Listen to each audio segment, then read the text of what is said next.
Hello fellow Earth dwellers, I'm back for a whole new video. Today's topic would be lead, the effects of lead, and ways to prevent lead poisoning. Many people don't understand how fatal lead can be when consumed. How you are affected by lead varies by your age.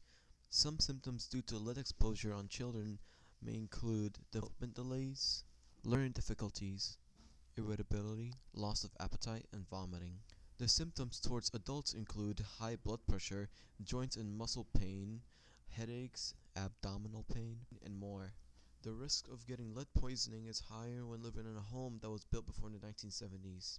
According to MayuClinic.org, the use of lead-based paints has been banned since the 1970s. Older homes and buildings often still contain some of this paint. Not only does paint contain lead, but household dust may contain bits of old paint chippings, making it unsafe to inhale. If suspicious of lead or living in a home that was built before the 1970s, there are simple measures that can help protect you and your family from lead poisoning. Clean dusty surfaces and maintain your home. Make sure to clean your floors with a wet mop and wipe down furniture and windowsills and any other dusty surfaces. Make sure to eat meals high in calcium, vitamin C, and iron.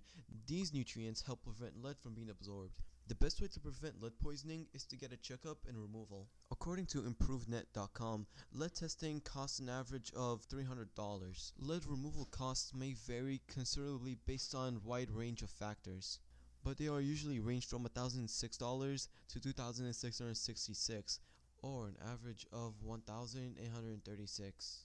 Thanks for watching. I'll see you all in a whole new video. Bye.